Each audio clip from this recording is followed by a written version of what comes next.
I'm so excited. We are here. How's everybody doing today? I'm awesome. I'm so stoked today. I'm finally we've been talking about this show for months in the behind the scenes, me and you, and now it's finally here. I'm so stoked. It is finally happening. Yes. Yep, there is a Bragglands. We are official. Yes, absolutely. So I was wanting to ask you actually. So if you could imagine there's a utopia place called Bragglands, what would be the first law or rule that you put into place? Well, and I don't mean it in the right wing vision of what they mean by freedom, but basically freedom. Freedom for everyone. That's right. Yeah.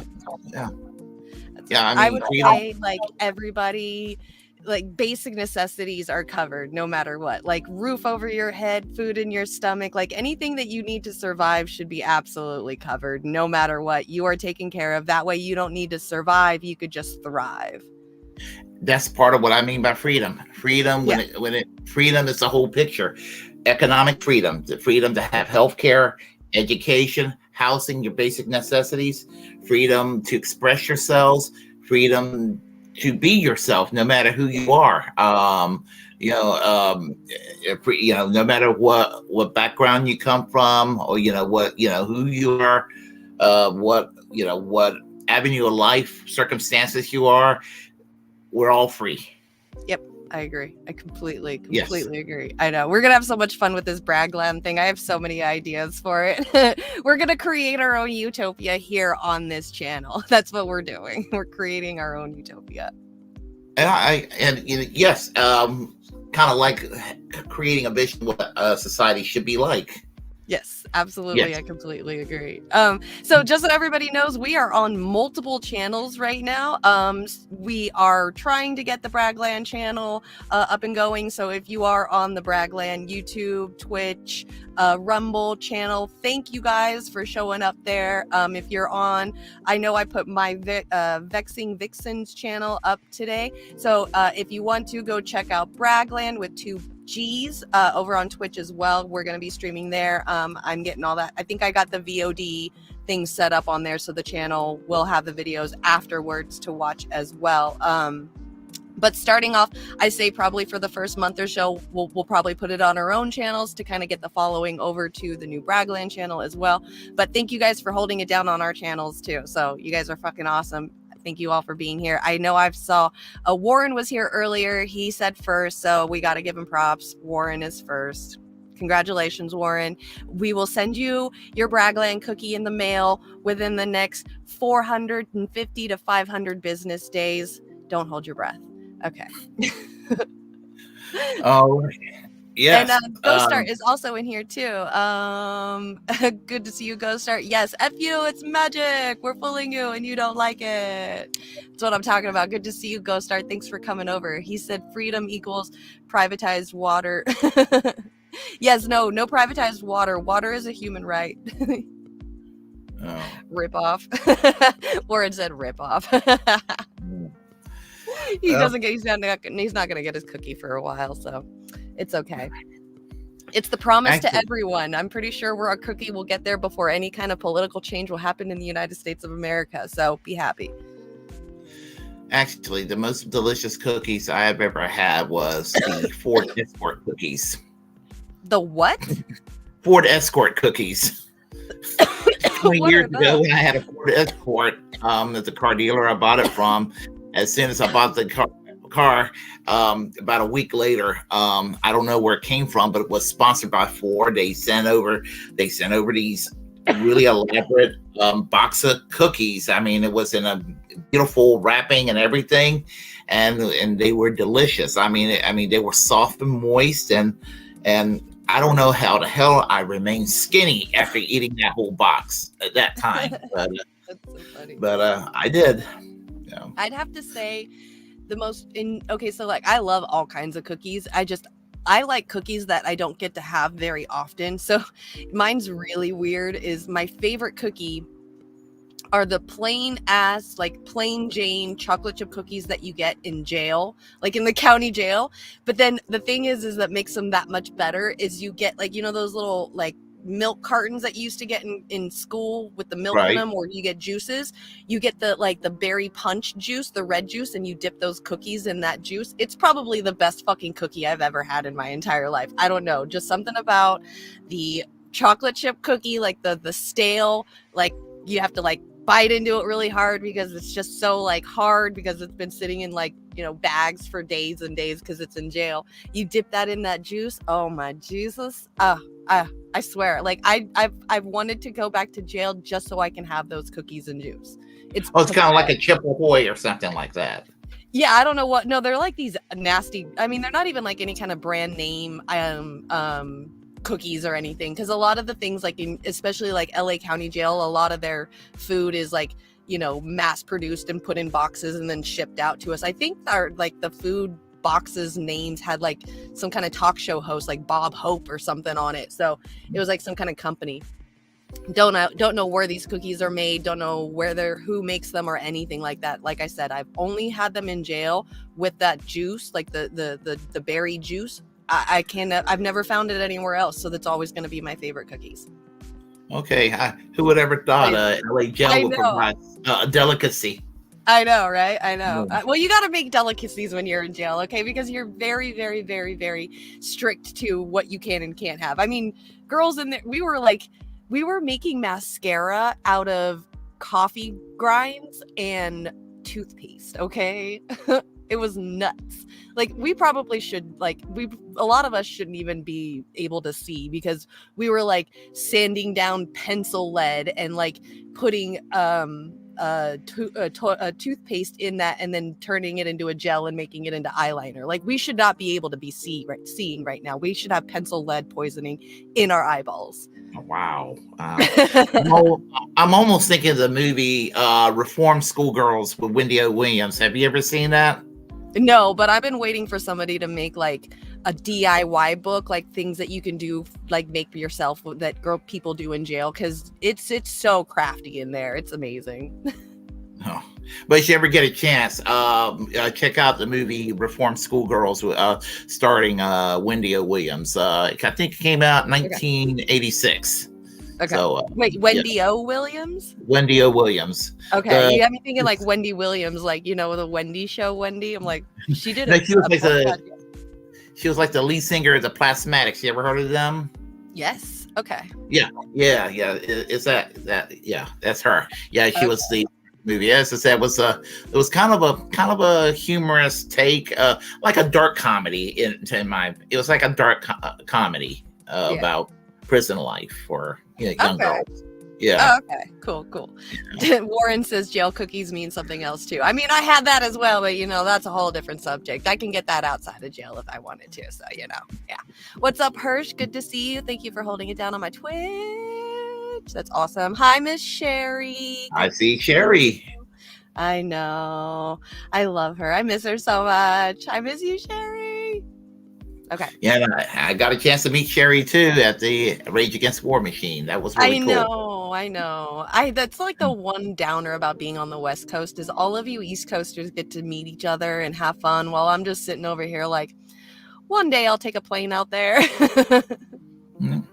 Yeah, it was about a 5-hour train ride from Smithfield. You, Sherry, and Shane all got to meet each other. That's so fucking absolutely cool. Yeah, I'm jealous. Yeah, sure did. I'm the outsider over here. You guys all got to meet each other, and I'm just like, hello from the TV screen. Yeah, and all the well-known people I talked to that day too. I mean, that was kind of neat, Yeah, there's so many of you guys are on the East Coast. There's only a few of us on the West Coast, and yeah, if we want to do anything with you guys, we gotta travel. So for sure. Yeah. Well, I mean, I love traveling anyway. So I don't know about my trip to Portugal next year, money wise or what have you. But I'm going to try. I'm still trying to push for it. So very nice. You doing vacationing in Portugal? If I do it, it's going to be for the 50th anniversary of the Carnation Revolution. If I do, if I don't, then the trip if I don't go to Portugal, when I do go back overseas, it will be a trip to the UK with an excursion trip later on, and that trip to Portugal, because I was still want to visit Portugal. Okay. Yeah. Yeah. What's up, So- Mr. H? We got Miguel in the comments as well. Good Hey, to see you. Heather. And Ed as well. Ed wants to know, is there going to be pizza in Braggland? Yeah, Absolutely. pizza sounds good. I'm always in the mood for pizza. Yeah, we'll just invite Ed and he'll just be our pizza maker. So, you know, like every day he'll just make different kinds of pizza. Like today I want New York pizza, and then he'll make it. All right. And Maybe our I'm and you know, it's kind of like, I know it's going to be like somebody being for Israel and the Palestinians, but I'm like cool with New York pizza, and I'm cool with Chicago pizza. So That's right. Yeah. I like all pizza. Yeah, me too. So I guess we probably better get to the first story at hand. Yeah. Speaking of Israel and Palestine and all of that kind of stuff. So yeah, go for it. You want to start with the first one? Yeah, I guess we'll start from the Republican debate, and the reason I'm pulling it from the area I'm pulling it from is, I copyright strike. Usually, you do it from online left commentators. I don't think that they will go and be as likely to they're as likely to go to complain. So I figure I'll take this from Crystal, Kyle, and friends, their take on watching the video of Vivek Ramaswamy, and I have my opinions on him, and Nikki Haley, and I have my opinions on her. So I guess I'll go ahead and get everything set up, and we'll do that. And my screen likes to do this little trick here. Hold on a second. Since I got the ad blocker, my screen does these little tricks. You want me to do it? I have YouTube Premium. Okay. Yeah. You know what? I might. Well, I know maybe you want the to next. stop it when you need to too. Yeah, I would do. Maybe the next video I'll do that. This one I think I'm going to try. Here we go. All right. Come on. To the theme of heated debate. This time it involves Nikki Haley and Vivek. Watch this. Governor Haley, you did not raise your hand, meaning that you would support more funding for the Ukraine war. You have said of Governor DeSantis that you didn't appreciate it when he initially called it a territorial dispute. Why? First of all, the American president needs to have moral clarity. They need to know the difference between right and wrong. They need to know the difference between good and evil. When you have the situation with Russia and Ukraine, here you have a pro-American country that was invaded by a thug. So when you want to talk about what has been... What's going on? Oh, hold on. You hear her talking point though, Given like to invaded Ukraine. by a thug. I Less than hate that 3.5% Republican talking point of our shit. defense budget has Hold been on, given to Ukraine. hold on a second. If I'm you sorry. look at the percentages per GDP, Uh, 11 of the European countries have given than the US. But what's really important is go back to when China and Russia held hands, shook hands before the Olympics, and named themselves unlimited partners. A win for Russia is a win for China. We have to know that Ukraine is the first line of defense for us. And the problem that Vivek doesn't understand is he wants to hand Ukraine to Russia. He wants to let China eat Taiwan. To the theme of heated debate. This time it involves Nikki Haley and Vivek. Watch this. Governor Haley, you did not raise your hand, meaning that you would support more Thank you. funding for the Thank you, Ukraine Hirsch. war. You have said of Governor DeSantis that you didn't appreciate it when he initially called it a territorial dispute. Why? First of all, the American president needs to have moral clarity. They need to know the difference between right and wrong. They need to know the difference between good and evil. When you look at the situation with Russia and Ukraine, here you have a pro-American country that was invaded by a thug. So when you want to talk about what has been given to Ukraine, less than 3.5% of our defense budget has been given to Ukraine. If you look at the percentages per GDP, 11 of the European countries have given more than the US. But what's really important is go back to when China and Russia held hands, shook hands before the Olympics, and named themselves unlimited partners.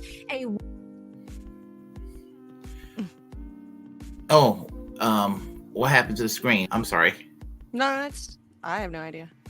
Oh yeah, it's my ad blocker. It's been doing that since yeah. That's okay. Yeah. Well, anyway, yeah, Nikki Haley, she's obviously wrong. I mean, Right. She's a throwback. She's definitely a throwback. She's would literally sit a there. warmonger telling a Republican that he's not warmongery enough. That's insane Exactly. to me. Like saying I that, mean- Putin, like Hirsch says, Putin is a thug. Okay, then what the f are we then? Like every time a Republican has because Republicans and Christians and religious people, it's always black versus white, good versus evil. It's usually the superhero versus the villains. There's no gray area whatsoever. So they don't like Russia Putin. is a win for China. We have to know that. So calling Putin a thug is just, Ukraine is the automatically first turning line of him into defense for us. the evil, And the dark, problem that the Vivek- bad. Yeah, So absolutely.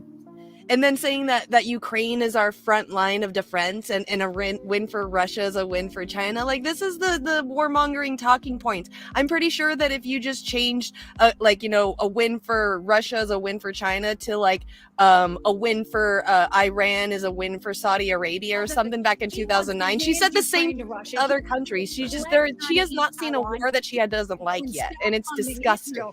You don't do that Yes, it to is. friends. And it's not What like you do Ramaswamy instead is you any wrap back fucking your better. friends Like trying to Vivek said, find yeah, let's defense. take money out of Putin going to has war said, with Putin, but if then put it onto our Russia- own once borders Russia against takes Ukraine, Mexico. Poland Fuck and the that. Baltics are next. Yeah. That's a world war. We're Exactly. trying to prevent war. Look at what Putin did today. He killed Prigozhin. When I was at the UN, the Russian ambassador suddenly died. This Zelensky guy has a is kill murderer, list. Fuck and you are her. choosing a murderer With kids on Exactly. it. for a pro-American country. Actually, here's the thing. His response is such BS too. Well in your future career on the boards of Lockheed and Raytheon. I'm not on But the fact of the matter, and Boeing came off of it, but you've been pushing this lie. You've been pushing this lie all week, You want Nikki. to go and defund Israel? You want to Okay, give let me Taiwan address to that. I'm China? glad you brought that up. want to go and give I'm going to Ukraine address each of those. Everybody wants to be an Israel Catholic. And the only reason why Christians really like Israel anyway is so that they can bring on the second coming of God. It's not like they really like him anyway. Back in the 90s, they were saying that the Jews killed Jesus. Like, they don't like Israel. They just want their religious prophecy to happen. They hate Jewish people. Yeah. A lot of these They just Christian want their Zionists. prophecy to happen. Yeah. But it's not a client relationship. It is a friendship. And you know what friends do? Friends help each other stand on their own 2 feet. So I will lead Abraham Accords 2.0. I will partner with Israel to make sure Iran never Abraham is Accords nuclear armed. 2.0. But you know what I love about Israel? And I've been there probably in the last 10 years more than most people on this stage. Oh my You know what I God. love about them? I love their border policies. I love their tough on crime policies. He I loves their love that apartheid. They have national identity apartheid. and an iron dome to protect their homeland. And so, yes, I want to learn from the friends that we're supporting. And what puzzles you me wanna cut the is, aid I want to off. learn And from let me those and tell apply you, those to protect It's our not homeland, that Nikki. Israel That is needs the answer. America. we America move on? needs Israel. Okay, They Governor are the DeSantis. Oh my God. Governor DeSantis, you were mentioning- Yeah. So this was the part of the debate where, and this wasn't the beginning of we it. can this cut was off like towards Kyle the and middle of Crystal it, at this where, point. for a really long time, I think Vivek was kind of freaking it, and he was very skillfully able to deflect. I think Pence did a pretty poor job going after him, and Vivek. Yeah, we can cut off Crystal and Kyle at this point. Not a fan anymore. But anyway, getting back to whole thing about Israel, and that it's like you got to make sure that the evangelicals get have an orgasm saying how much they love Israel and how and all that. And as I said, I had to stress this out, that those of us who criticize Israel, we're not criticizing Israel because of the the population that exists in Israel. we're criticizing Israel because of what they do to the Palestinians. And that's not every Israeli, that's right-wing Israelis, versus, the American neocons, the evangelicals who are neocon in foreign policy. They want to see Israel and Iran toss nukes at each other to bring in, like you said, a second coming. And he was talking about, not wanting Iran to have nuclear weapons. Well, there was this treaty that the United States had with Iran that Donald Trump pulled out of that was working. It was working. And Donald Trump wanted to appease the Bush Cheney neocons, and he wanted to appease the evangelicals in that piece. And he knew that treaty was working, but he also wanted to appease that ugly base in the Republican Party, and willing to start World War III over it. Just anyway, that's just how I look at it. That whole debate was just crap to me. I hate all of them. The way that they use their little talking points while omitting other things it seriously drives me absolutely insane. Yeah, and all those talking points and everything like that, and listening to it's amazing how, I'm not saying that Tulsi Gabbard has a perfect foreign policy, but it's amazing how somebody who could look like Tulsi Gabbard ends up sounding like John Bolton. Mm-hmm.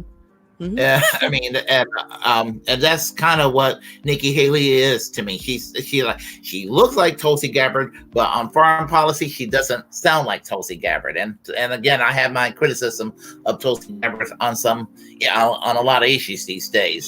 Foreign policy, she's still kind of okay, but then the John Bolton talking points, it's like like Greenwald said, there's a part of Republicans that supports Trump that are genuinely anti-war too. So that's a little bit louder than it used to be. That little faction, they are in there these days. But I'm sorry, the neocons still control the GOP, which I think they will always control the GOP. Yeah. Well, that's what the neocons are doing right now, is they're kind of like tricking regular voters who are like not for the Russia. They're like, oh, we're not going to be for the Russia-Ukraine war. Like Ramaswamy said himself, we're not going to be for the war. We're going to pull out and, defund that. But then we're going to take all that money and put it on our own border. So that way we can have our own border problems.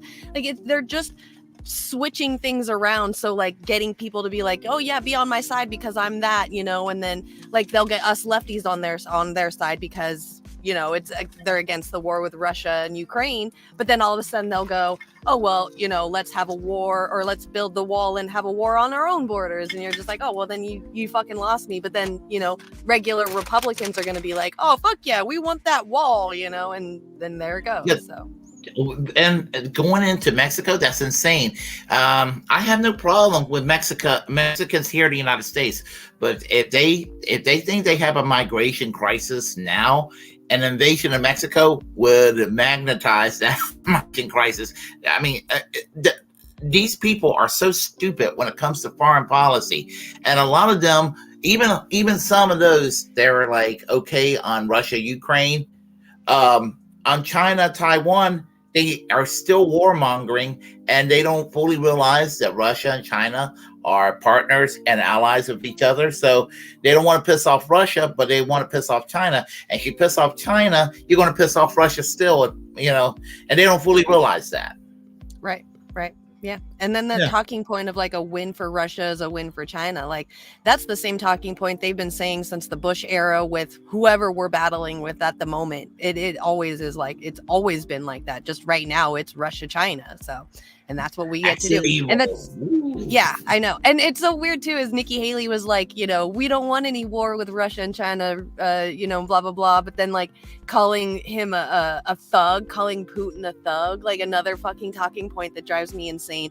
Like that's what they do. They do that here in America too. Anytime the Republicans, like there's like a cop shoot a person of color, they're like, oh, he was a thug anyway, and it's just like, wow. You're really going to call like a leader of a country that's bigger than us a thug? That's how you're going to, and you want to run as president and you're calling another leader of a country thug. Like there's just no fucking respect anywhere.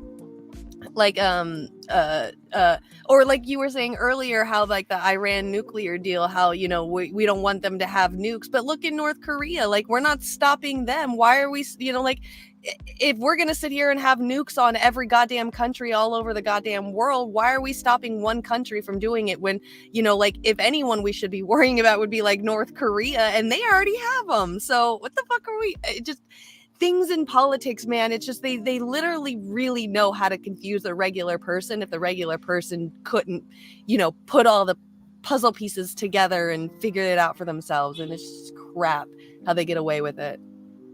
Oh, absolutely. Like, for example, I mean, the United States have a really weird policy, you know, about buying oil. They criticize Venezuela, say, well, they abuse people in Venezuela, but they continue to buy oil from Saudi Arabia, which is 100 times worse. And Venezuela's abuse of people, some of it, a lot of it's made up. I mean, you know, a lot of it is made up.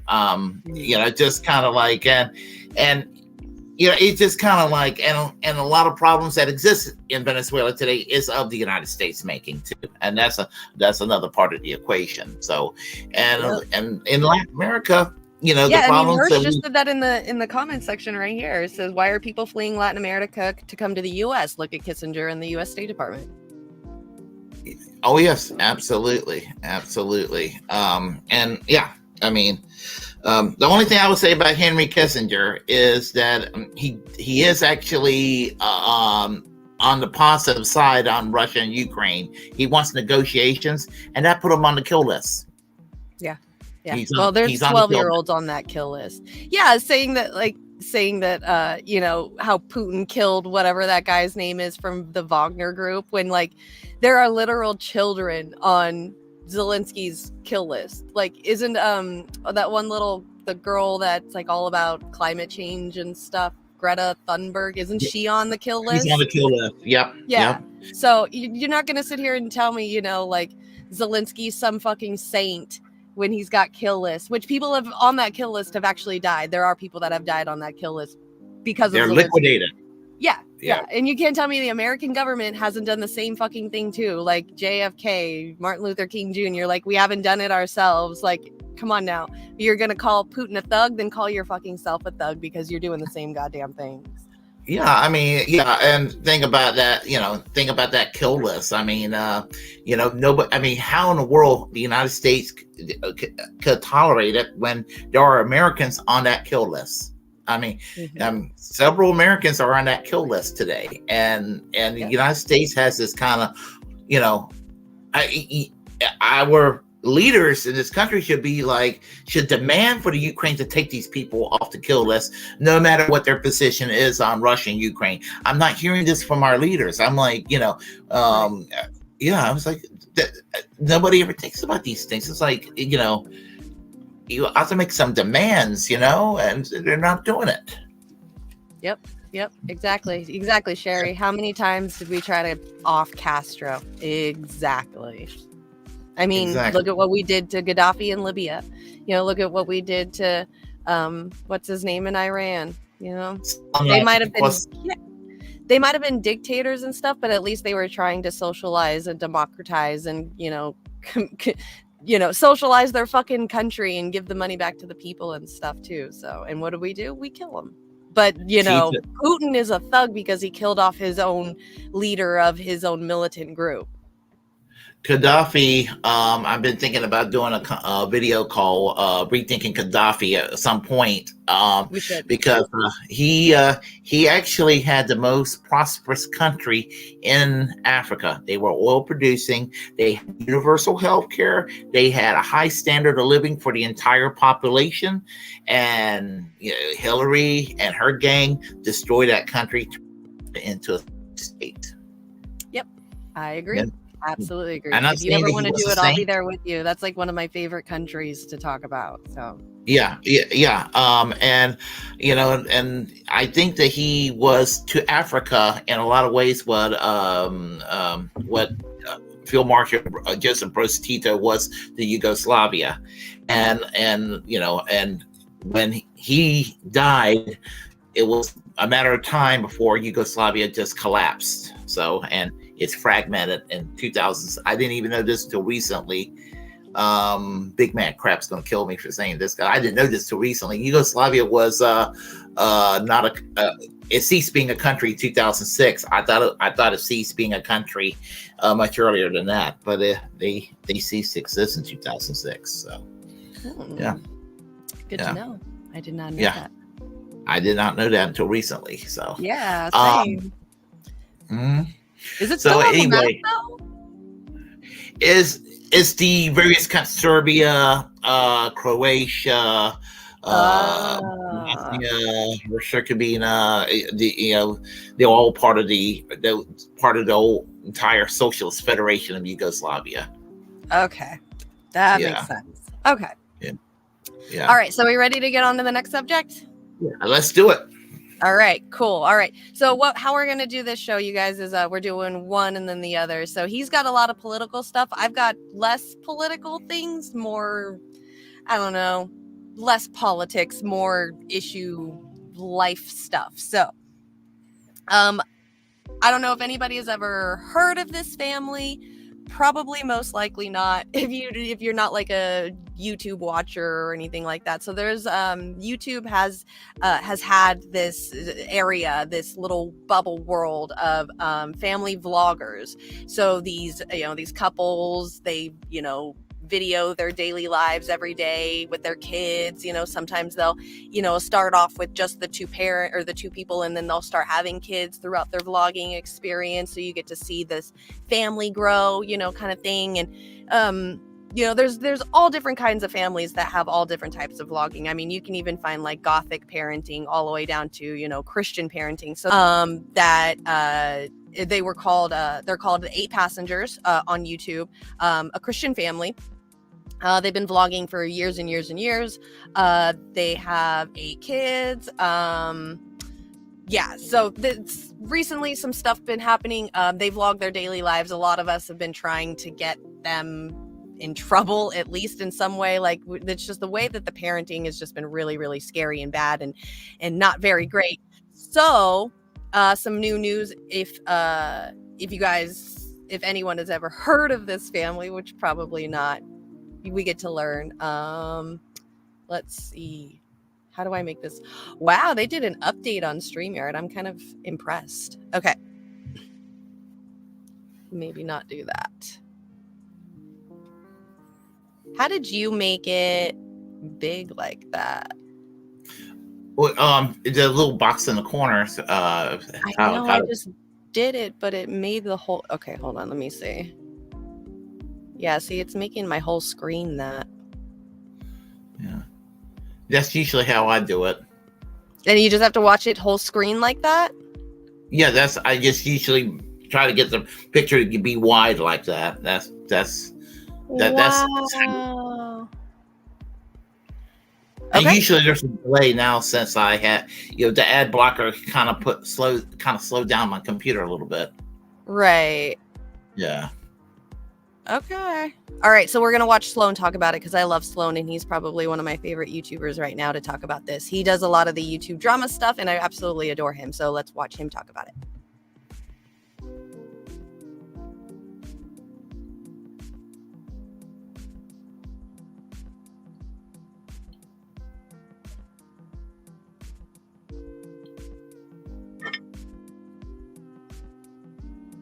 Oh, there's no sound.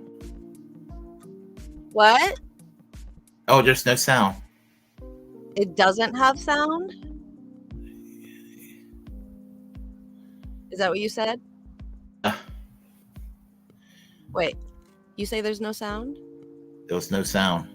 You lie. Hold on. Let me retry it. All these new updates. Okay, share tab audio. Will it not? Oh, wait a minute. You know what? You did not turn off that little tab in the corner with the little check mark, did you? No, I did not. Okay, that's what happened with my. That was why I wasn't getting any sound for the last several months, and they never notified me. Right. No, it's actually being weird is it's not even coming up as a tab. It's only sharing the window. And I don't know why. See, because it'll do the sharing of the window. Do you want to God, send it's it to Blade me? Runner all over again. Fucking Warren. I know, right? This is how you can tell it's been a couple of months since I've been on StreamYard, because now I don't know how to use it anymore. Actually, if you want to, you can send it to me on private chat, and I can actually see if I can do it on my side. Okay. Looks like we see Les Bones over here. Les Bones! What's up, Les Bones? If you want to, in the Google Docs, just click on the link and you can share it. Okay, all right. Let me go on Google Docs. All That's right. so weird, because it like when I hit the present and then share screen and it goes to Chrome tab, there's no tabs open. Even though I have tabs open. Let me go ahead and copy and paste. All right. Look at me. I'm the one that's messed up today, not you. Yeah. Oh, it's nice.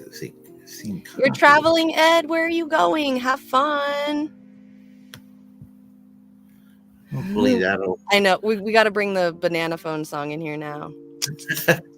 Yeah. Let's see if Runner emojis for the show. There you go. Do it. That's for your show, Warren. No, it's not doing it on. I can't copy it on my side. I don't know for whatever reason. Do you want to go and send it to me on the private link, on private chat side, the link, and I can go ahead and it'll be easier. Okay.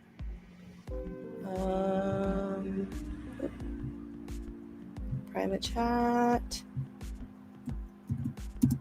All right, there you go. All right, folks, we should be getting something momentarily. Okay. Let's see. Copy. Perfect. All right, and I'll go ahead and put it over here on this tab, and I'm pasting it. Hopefully, we'll get a sound. I know, that's so weird that it's not coming up as a tab to share. Okay. Let me go ahead and we'll have this thing on. Okay. And all right, here. You know what? Screw it. I'm going to do it through the entire screen, and I'm just going to leave it full screened. But it has the audio thing. Let's see if this works. They're going to let me share it.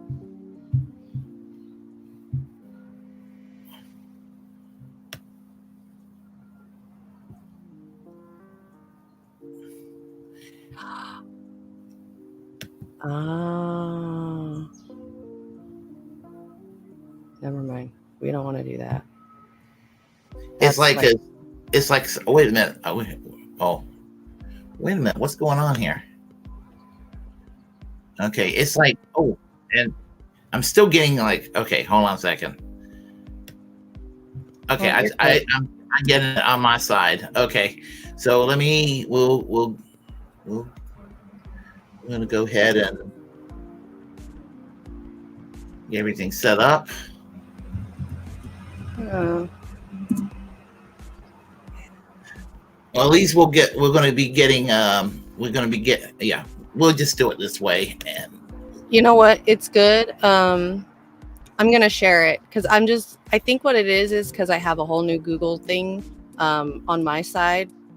Okay, you want me to take mine out then? Yeah, it's coming up now. The thing is I don't have YouTube Premium on the Braggland stuff, so I have to skip through, and that's why it's not coming up as a Chrome tab, is because I'm using a whole different Chrome for my YouTube Premium. So I'm just I already skipped through the ads and stuff, so it should be good and ready to go. And that gives me a chance to set everything up on on malnourished. Rumble, so I can turn down the volume on Rumble real quick. Yeah, of course. See, let me. Yeah. Okay. And I can turn down the volume on Rumble. Okay. All right. Okay. And yes, nobody on the Warren, chat. it's like a huge memory hog. I agree. There we go. Okay. I think I can get it now. Let's do this. And then I want to skip past his little intro. Okay. And support. Why aren't you playing? For this. So let's get into it. Success. Yay. A lot of people who haven't heard of 8 Passengers before are confused at the fact that a mother of a family YouTube channel who gives parenting advice for her career has now been arrested for harming children. She's got 2 counts against her, and her and her partner Jody are now arrested in jail. Well, a lot of people have been asking, where's Kevin? Because Ruby's husband has been silent, but he has now given a statement through his lawyer. So let's go ahead and break down what is going on here. So Kevin is now speaking on the child harm arrest, and Kevin's attorney, Randy, said that his client's urgent focus is to simply keep his children together under his fatherly care, which he's not doing a great job. I mean, Sherry, the oldest daughter, has been speaking out online, and it doesn't sound like she's trying to keep the family together. She's been posting on her Instagram story nonstop, and her most recent post is about Connections, which is her mother's brand with Jody, and she writes, Connections and Moms of Truth needs to go. Please report their Instagram accounts and encourage everybody to unfollow them. They do not deserve such a large audience. Frankie's oldest daughter, Sherry, had posted on her Instagram that she is no longer in contact with her family. She posted after her mother was arrested that she was glad that it was about time and that now the children are safe. It is unknown right now where their oldest son, Chad, is. However, it is believed that he has moved out as he is 18 now. And it's also unknown if the Frankies are still together. It does look like the page is still active. They've got 339,000 followers. And let's see if there are some recent comments. Oh my gosh, I'm sure people are tearing them up, talking about the arrest. Have fun doing your podcast in jail. How's jail feeling right now? Justice has been served. Praise God. Personally, I don't think that Connections or Moms of Truth is going to be able to come back from this scandal, because really, who wants to be associated with any of that? These are the type of women who, if they were my mother, they probably would have sent me to conversion camp. We have details on how Ruby was exposed, because according to the arrest record, a child fled through a window out of Jody's home and was looking for help because they needed food and water. I mean, what type of child is like pushed to the point where they're breaking out of a window to go and look for help from someone else? Because clearly they can't go to their parent. And when a good neighbor noticed the child, they realized that they were emaciated and malnourished. And they also noticed duct tape around their ankles and wrists, so they called the police, as they should. I'm so glad they did. It was their 12-year-old son, Russell, who ended up climbing out a window at Ruby's business partner, Jody Hildebrand's home. He went to a neighbor's house saying that he was thirsty, that he was afraid, and wanted to call the police. And they noticed at the time that he had duct tape around his legs and deep lacerations from being tied with ropes. Responding officers observed the child's condition to be so severe that they transported the victim to the hospital. According to the cops, the child was placed on medical hold due to deep lacerations from being tied up with rope. So these kids are being tied up with rope. They're not eating food. They're not drinking water. And they've got open wounds because of this pain that they're being inflicted on. And it's insane too that, like, thinking about Eve, the daughter who, like, the 6-year-old daughter who, you know, didn't get lunch at school. I mean, there's a weird reward system that, like, Ruby has with food and her children. And I just don't think food is like something you play with that's going to cause these children to develop disordered eating. Another allegedly malnourished child was discovered shortly thereafter and was also taken to the hospital. The police report stated that Ruby had filmed a video in Jody's home just days before the incident, indicating that the former had knowledge of the harm, malnourish, and neglect. Ruby, who will be held at Washington County Jail without bail, declined to speak to authorities and instead requested a lawyer. Of course. There's poor Chad. I actually just saw a video of him on TikTok where he was just like arguing with his family because clearly they're so dysfunctional. Oh my goodness, let me finish. She's talking for me. You told me that you don't eat breakfast, let me talk. Let me talk. You asked a question, then you all went and attacked me. Personally, I feel like the core of this family is corrupt. There are so many families out here, especially in the Midwest, who try to use their religion to prop them up or to make them seem holy or better than other families. And trust me, I've got Mormon people in my family. I've got Mormon people that I love, but there is these expectations sometimes in Mormonism that no one could, meet. And ultimately they're doing things like this to appease whatever standard they believe they need to live, which is obviously really wrong. In Utah, aggravated child harm includes starvation, broken bones, head injuries from hitting or shaking, and suffocation. So this reminds me too, like one of my videos that I made that I got the cease and desist letter for was talking about how she was like starving her children. One of the reasons why I put it back up is because this kind of falls into the charges. I mean, and if this child was malnourished, then yeah, it sounds like Ruby approves of this behavior. Following Ruby's arrest, her estranged daughter, Sherry, took to Instagram to say that her and her family are so glad that justice is being served, and claiming they've been trying to tell police and CPS for years about this. According to the sisters, the kids are now safe, which is the #1 priority, but they're going to have years of therapy to deal with what Ruby's put them through. Looking up connections, it looks like they do have an Instagram, which doesn't have as many followers as the Moms of Truth. They also have their YouTube channel with almost 5,000 subscribers, and it looks like this is maybe the video that they just filmed in Jody's home, which is talking about the victim. Well, yeah, there's a victim there for sure. And here they are, like what, casually hanging out while there's children duct taped and tied up. It is sick. I mean, what are they even talking about? In a rainstorm and say, well, I don't want to get wet. I mean, I don't even understand how her husband is attracted to someone like this, because this is so chaotic and bizarre. And where they were as like a family channel, I'm questioning if this is who Ruby always was, or if Jody's some extra bad influence. Like, trust me, I don't think that Ruby's any angel, but transform with Jody. Like, what is going on here? Okay, so men's and women's team. Let's see, like, how much do you have to pay for this? Oh, $21 a month, or $75 a week. Or 181 with a one-on-one with Jody. Shoot, you might end up tying your kids up after that. But really, this isn't a joke. It's sick. And there's so many other people who leverage mental health or their education and psychology to really cause so much pain. And it seems like to me, like none of this is really about the kids at all. This is all about the parents creating joy in their life and their relationship. It's not focused on the kids' needs at all. And I don't think it ever has been. I mean, Ruby's the one who refuses to feed her children and constantly hounds on them, makes them feel less than, and truly embarrass them on the internet. Now, this is actually Ruby's sister. Her name is Bonnie. She's got over 1 million subscribers, and she recently made a video. So really quick on the whole like starving thing, there was a video along like a couple of years ago where she has like a first grade kindergarten daughter, and the school called and said that she didn't have any lunch. Could you bring her some lunch? And the mom went live on her phone in front of her audience and was saying that she had told the school that her daughter was responsible for making her own lunch that morning. And if she didn't make that lunch this morning, then that was her fault and she has to starve. And that she had hoped that nobody at school gave her any food and she learned a lesson. Like, there were things online that these parents were talking about that was proving how bad these parents were to these kids.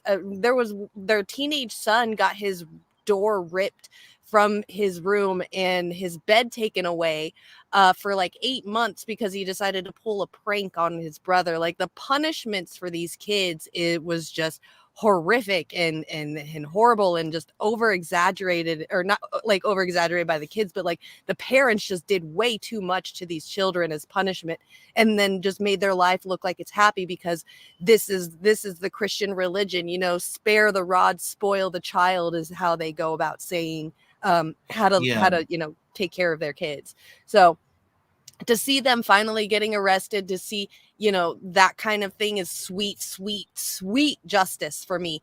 To hear that the kid had to jump out of the window and run to neighbors' houses is just disheartening and heartbreaking, because the same thing happened with another family a few years back that had like 8 or 9 children and did the same thing, where the daughter escaped from the window and went and went to the neighbors and had the cops called, and you know, the parents are in jail now. Like, there's just, and they were very religious as well, and it just we're really starting to see now how raising your kids religiously with the spare the rod, spoil the child attitude is actually abuse.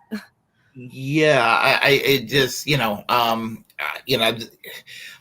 it makes me mad when I hear about things like this, because it's kind of like it's even counterproductive to the parents. If they're trying to instill values, that's going to turn those kids away even more so. It's going to make them, you know, more so. But, you know, just more rebellious against what they're trying to teach the kids or what have you. But that's a really way to raise your kids and all of that. Yeah, and I mean, I'm even opposed to spanking kids. I mean, you know, because I was, you know, I was never spanked or hit. And you see how I turned out. Some people are like, yeah, that's the problem there. You know. That's right. Well, I was spanked, and look how I turned out. So no, it's not that great. Yeah. No.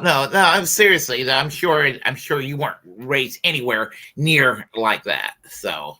Oh yeah, no. I was definitely. I mean, I wasn't like abused, but yeah, definitely grew up with the spare the rod, spoil the child. I definitely got spanked a lot to the point where I actually left my mom's house when I was 15, and my aunt got custody of me because of it. So yeah, no, I grew up in that kind of environment. I've never had my hands duct taped or anything like that, but I've been spanked beyond what should be considered normal for sure. Yeah. No, mom and dad sort of gave me the leave it to Bieber sort of my three sons treatment. That was, I mean, it's like walking into the house and growing up, it's like everything turned into a black and white 1950s comedy. Oh, that's so cute. Yeah, no, I lived in a horror house. My mom actually drilled holes into the wood paddle that she had for us, so that way that it wouldn't break wind and it would hit just as hard as it should. Because I guess, something that's really wide, and if you hit it through the wind, like, you swing it really fast, it's going to push back and not hit as hard because it's such a big flat surface. So my mom drilled holes into it so that way it wouldn't go against the wind. Wow.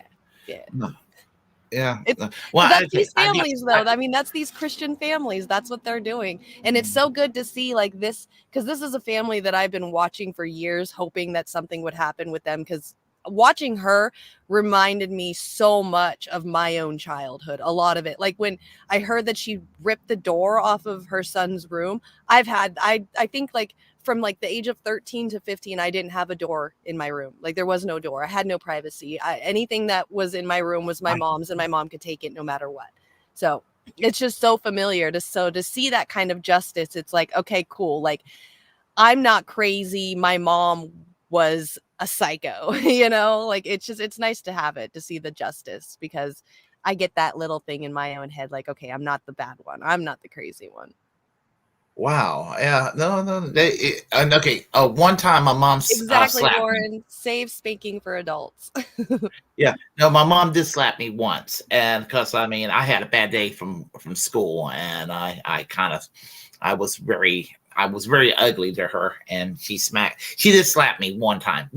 That was it. I was 16 or 17 years old. That was it. That was all I ever had. So I forgot about that. That was the only time I've ever had anything like that happening.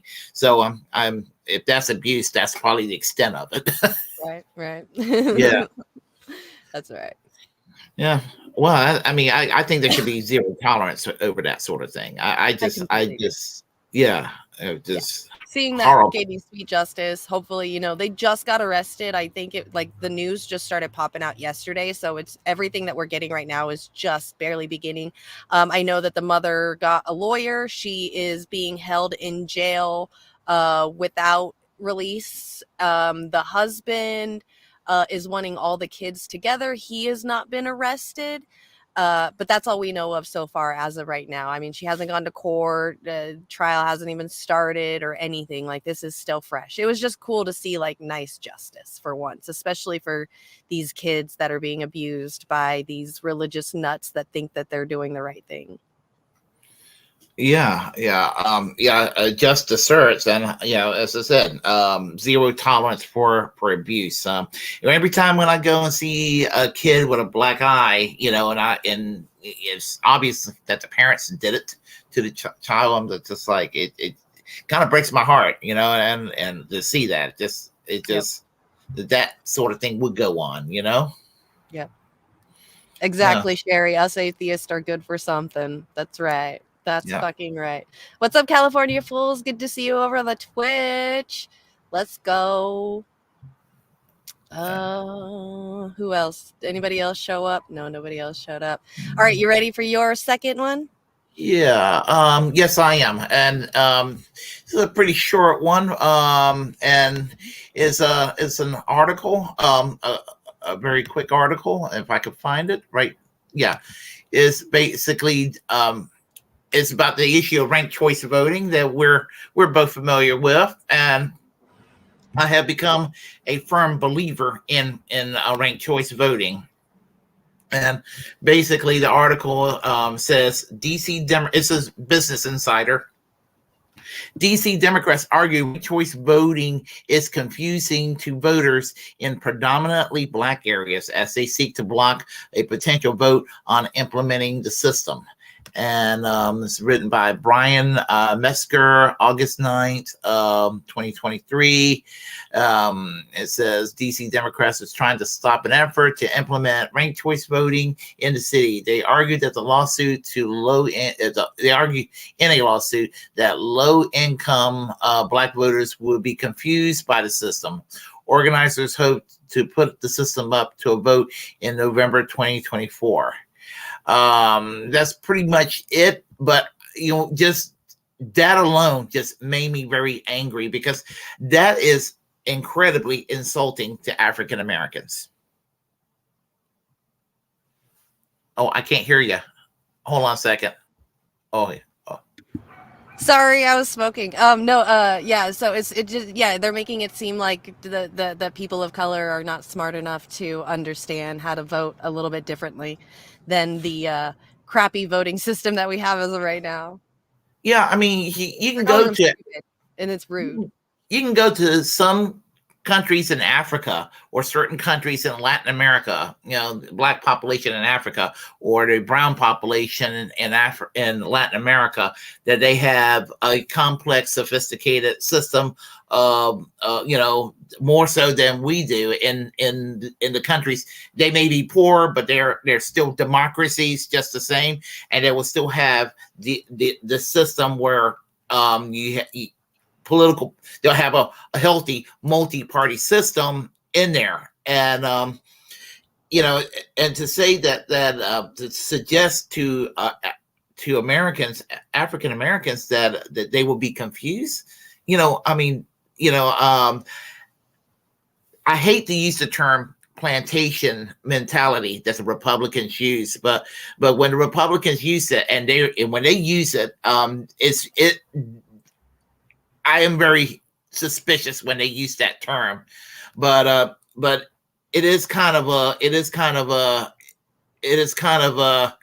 they almost have a point when they're about what Democrats would do in that regard, acting as if, I got to go and act like this group within the party. I got to go and protect them because they don't know any better. That's insulting. I can't stand that mentality. I mean, it's disrespectful. Yeah. It just, there's only one way to put it, and they're calling them stupid. And that's absolutely ridiculous to me. And it comes down to this. The Democrats is America's second conservative party. I mean, yeah, are the Republicans worse still at the end of the day with their hyper fundamentalism and a lot of them, if they're not overtly racist, a lot of them are kind of flirting with the alt-right, and a lot of them, not every single Republican, of course, but some of them, overall the Republican Party is headed on a road toward fascism, obviously. But the Democrats have become the party of Ronald Reagan in the 1980s, that they're kind of they're pro-choice, and they're cool with the gays, they're cool with immigrants, and all of that. They're multicultural, but they pretty much adopted the Reagan program. That's where the Democratic Party is right now, and I can't vote for a Democrat because of that situation. So they want to keep the African Americans in the party, and they're doing everything they can. And to me, they have nothing to offer to African Americans or anybody, to tell you the truth. The Democrats, they have nothing to offer because they're just giving us Reagan bullshit. Yeah. I mean, it's almost like they're telling us to live by the words of like, keep it simple, stupid. Like, we've made it so easy for you. Like the Democrats go around and say that the Republicans are evil and the Democrats are good, and this is the two parties that you need to, one of the two parties you need to vote for. And then the Republicans go and say the same thing. Democrats are evil and Republicans are good. And this is, they're making it simple, like force feeding us this simple two-party good versus evil kind of thing, and then expecting us to not want anything better or more because we're not smart enough and we wouldn't be able to understand it if it got more complex, even though countries all over the goddamn world have more complex systems than us. And it's not like we're all stupid. We live in like a first world country. That automatically means that we have some sort of useful brain to where we can use a telephone, technology of some sort. So you can't tell us that good versus evil is the only option, and that's the option that we have to deal with forever. And we're too dumb to ever think of anything more like bigger than that.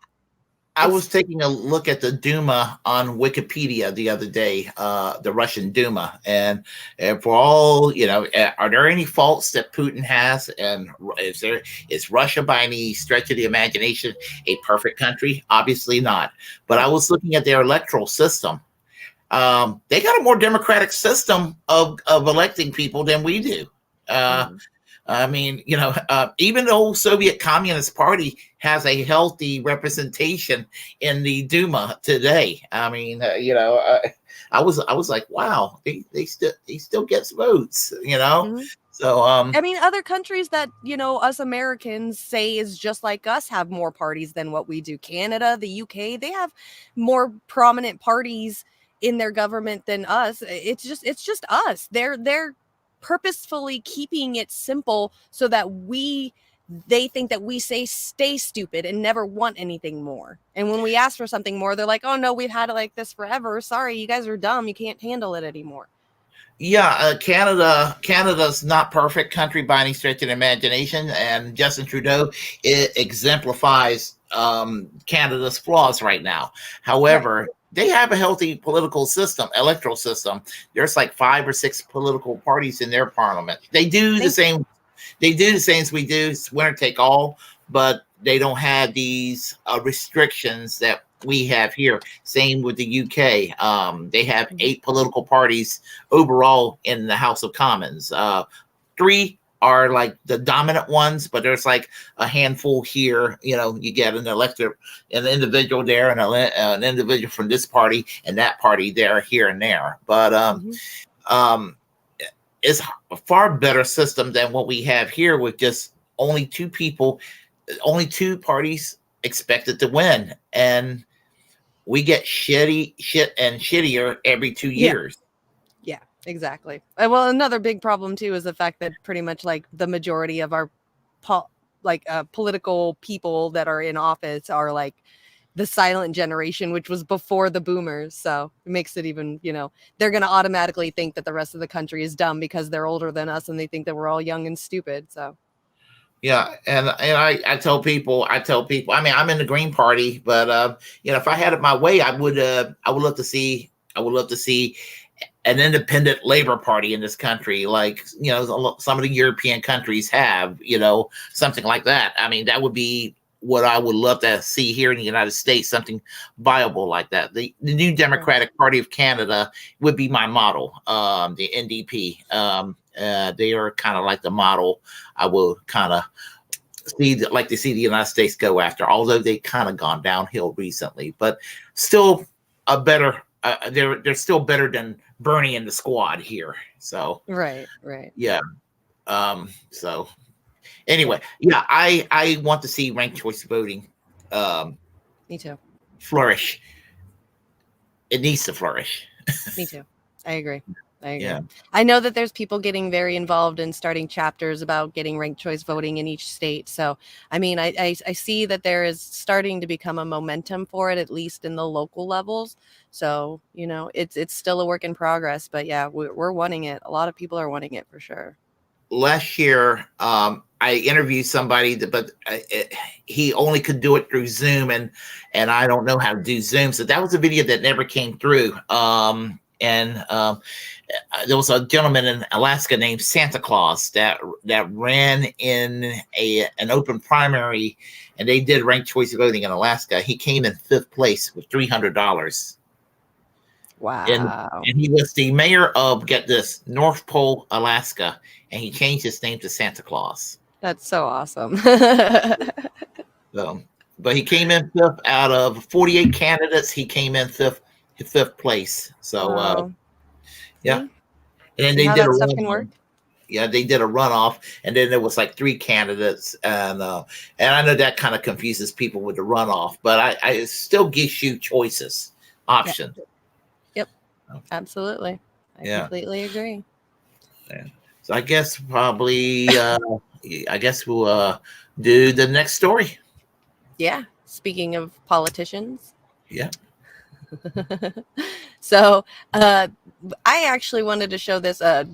Obviously, we are all concerned about the age. Like we were just saying, the age of regular politicians is starting to, become a little bit on the older side, definitely even older than they're not even boomers. They're the silent generation, which is even before the boomers. So national average age of politicians, I believe, is like 65 or 68, somewhere around there, which is, I think, past our retirement age, which, I mean, that's just average. There's people, there's politicians in there that are way, way older. That's just saying the average of all of them. But so here's a little bit of the news talking about it. I watched this morning because I was like, let's see what mainstream news has to say about it. But I didn't realize how like Trumpian CBS is starting to become. So not only do we get to make fun of them, like watch them and agree with them about how old Democrats are becoming, but we get to sit here and kind of say, well, isn't Republicans the same? So because it seems like they're taking Republican side. So yeah, this is really, really interesting to watch this. Leader Mitch McConnell's staff has released a letter from his doctor clearing him to work.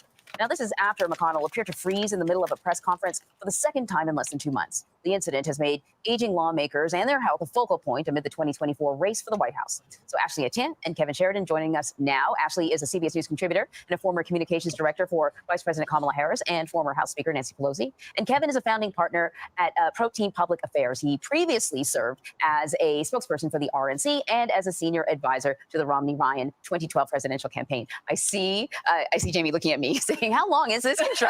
Their credentials are very well laid out. They got great credentials. All right, so Kevin, we are going to start with you. And, this issue with Senator McConnell, when other lawmakers were asked, no one sort of wanted to publicly suggest that maybe there should be a conversation about his health, and others. But as I understand it, there's a push for a special meeting to sort of discuss the future leadership within the party. What do you make of this?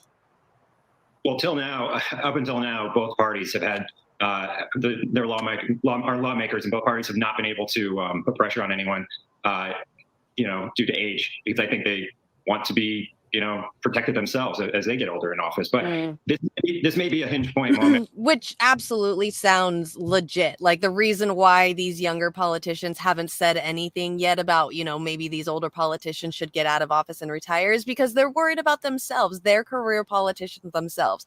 They're worried that they're going to hear that when they're older and they want to continue making, millions and millions of corrupt dollars until they die as well, too. So, yeah, that totally made sense. And I love that guy pointed it out. And I love that this guy points out that it's on both sides of the aisles, too, not just Democrats.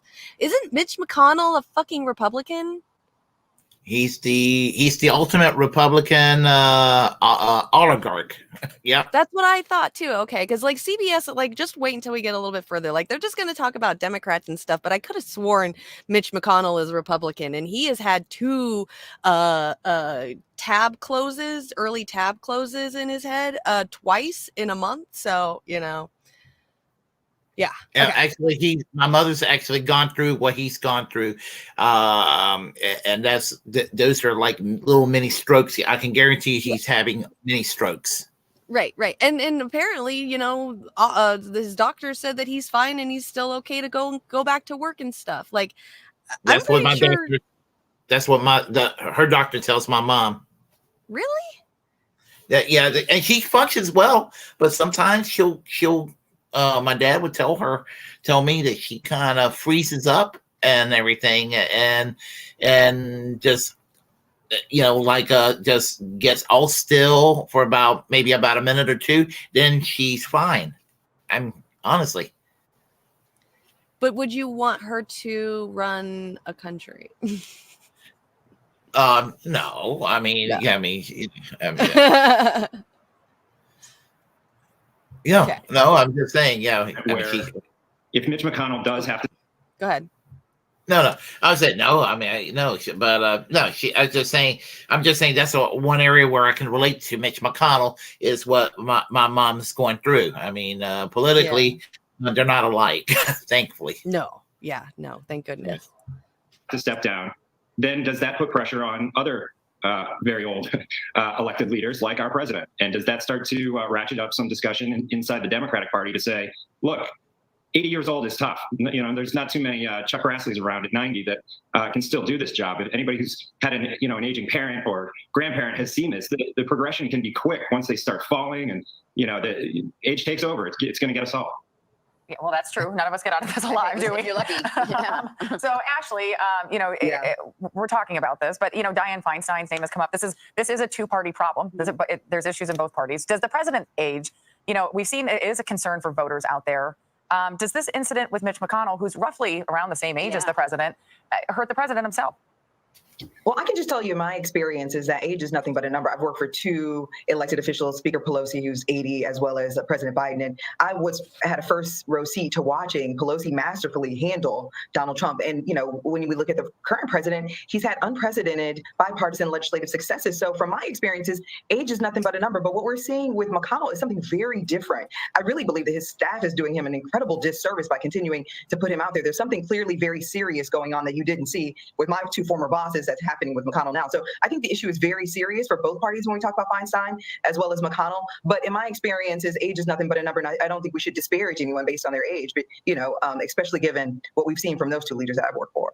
I mean, but what we have seen is that, the older you get, the more chances there are that some of these health issues can impact you very, very quickly. And keep you away from the job. Yes. It's not just, what we saw with Dianne Feinstein is she was sort of not there for a month. She said she was working. I'm not sure you can work from home, but she hadn't been there for a while. Right. So, I mean, go ahead. Sorry to interrupt, but a new AP poll actually it's saying that 77% of the American people, including 69% of Democrats, think that Joe Biden should not serve another 4 years in office, or is not going to be able to serve another 4 years in office. So that's not a criticism of his age. It's a criticism of where they think he's going, and it's not good. It's starting to fall a lot.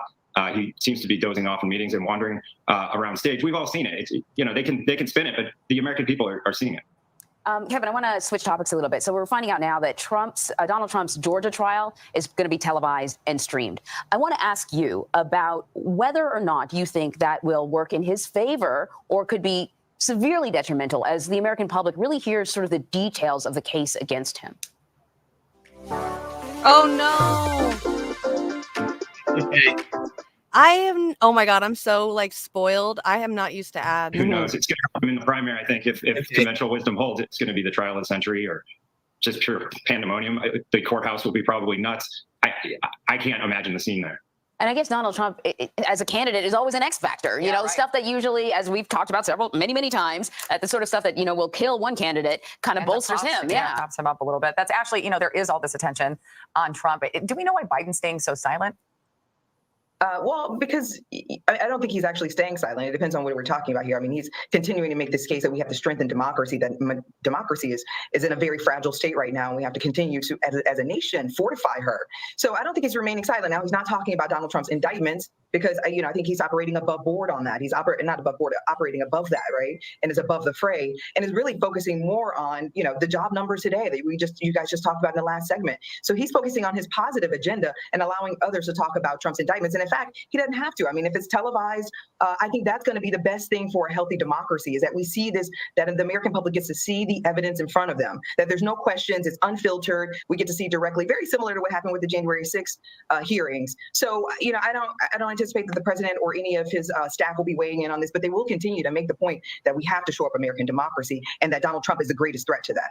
Kevin, Florida Governor Ron DeSantis had to step away from the campaign trail to deal with the aftermath of the hurricane. And sometimes they're just going to talk about DeSantis after that. So what would what is your opinion on like Mitch McConnell, Nancy Pelosi, Dianne Feinstein, the age of, these politicians and, 80 being the limit? Like, what is your opinion on this? Okay. Underage, I don't have an issue with them. I have an issue with them because I don't like any of them. I mean, that's my issue. I mean, honestly, I can't stand Dianne Feinstein. I can't stand Nancy Pelosi. I especially despise Mitch McConnell. I mean, to me, it's not the age, it's the policies and that they embrace, and they all, in their own way, are on the same side, contributing to what's terrible about this country. Pete Buttigieg, or someone like Vivek Ramaswamy. I mean, they're in the same age group. To me, they're no better than Mitch McConnell and Nancy Pelosi. So to me, I hate to sound like Kyle Klinsky. It's about policy. Yes, it's policy. Right. To me, I'll give you an example. Michael Foot. I don't know if you ever heard of Michael Foot. Michael Foot was the leader of the British Labour Party. He lost in a massive landslide in 1983. The most left-wing leader they have ever had. He was like the face of British socialism for many years. Unfortunately, the butt of jokes for a long time, but he ended up being kind of a respected individual before he died. But the point is, even when he was running in the early 80s, he was decrepit as hell. He literally looked like the crypt keeper all his life. And he just had wonderful policies. He was always anti-war, and he was pro-socialism all the way. And he was a massive free speech absolutist. He's been known for his passionate support for free speech, kind of like he was like an older Jeremy Corbyn, basically. Okay. And it's like, imagine if Jeremy Corbyn was almost 100 years old. That's basically how you could describe Michael Foot. And to me, I have no issues with Jeremy Corbyn was correct about England and which is why they fucked them over. The way that they fucked over Bernie. But of course, Bernie bent the knee, so I don't know how much on our side he's really on these days. But that remains to be. I guess that's kind of debatable at this point. But to me, age is. Don't you have something about Bernie today? Yeah, I have a beef with Bernie today. Attacking Cornel West. Yeah, I know. Attacking all of us. That like really then answers, well, I guess, it still leaves the question up in the air too. Like, is it age that's the problem, or is it cognitive abilities is the problems? Like, because you want to think like, yeah, even if we bring these younger people into office and stuff, nothing's really going to change. But also on the other hand, basic necessities like LGBTQ rights, things like that, maybe abortion rights, the social stuff that's all in the big hoopla right now. Maybe that would already be a past thing because we would already have those rights if younger people were in office. But then there's always like this back and forth of like, well, conservatives would probably still be fighting against it. And there would probably be even, younger conservatives that with better talking points fighting against all of it. It's just, nothing really, you're right. Like, is age just really a number? It's probably just cognitive ability, especially somebody like Dianne Feinstein. I'm sorry, I don't want to be an ageist, but she shouldn't be running a state, Oh, she's horrible.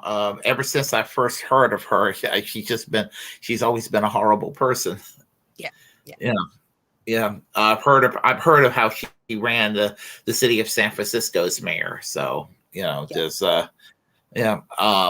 never like, she's still in office, and that girl is being wheeled around, Yeah, and they want Adam Schiff to replace her. That's they don't. They're trying to set a place for Adam Schiff to replace her. That's what I think.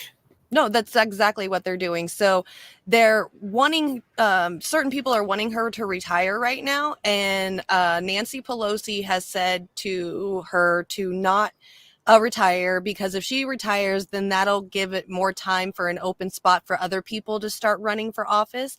There's been quite a couple of people that have tried to take Feinstein's spot, that I have actually personally helped work with. I can't remember a couple of their names right now because I'm trying to keep the story intact. But yeah, Nancy Pelosi wants Dianne Feinstein to stay in office until election so they can move Adam Schiff up to that area, because Adam Schiff is down here in Southern California in my area. They're wanting to move him up there to take her spot so she can retire. I believe Nancy Pelosi wants her daughter possibly to take that spot that Adam Schiff is going to leave open. I'm not sure yet. They just don't want Dianne Feinstein to retire early, because then that would leave open spots for somebody like Katie Porter or one other lady. I can't think of her name, woman of color, very, very strong, prominent, probably more progressive even than Katie Porter. So Barbara that's Lee? Huh? Is it Barbara Lee?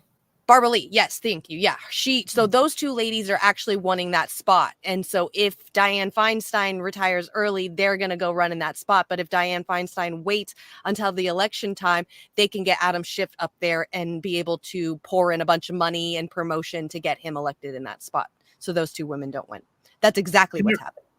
Isn't there a possibility of Rokana winning that seat too? I heard something about that. I don't know. It depends on whether or not Rokana wants to move or not. I know Rokana really likes the area that he's at. I know Nancy Pelosi has her toes dipped everywhere in out here in California. So yeah. Yep. Oh, I see Ellen Jimerson here on the chat line. I want to say hello to Ellen. Hello, and Warren is correct. Bernie Bendini, and then just bent over. Period. Yeah. Let's talk about that. Bring that up, because I wanted to save a lot of the information. I've just been hearing that Bernie really screwed up the last 48 hours for some reason. And Bernie. I wanted to hear it from you. Yeah, I like been holding back because I want to hear it from you. Yeah, because I mean, I never thought I'd be as resentful to at Bernie as I am right now. Right. Never thought the day would come. Right. Yeah. Okay. We'll get this thing set up. Okay. Everything's. Oh, now it shrinks up when it does that. I can't stand it when it does that. It'll shrink up, and then it will finally make. Okay, here we go. There we go. Let's just remind. Uh-oh.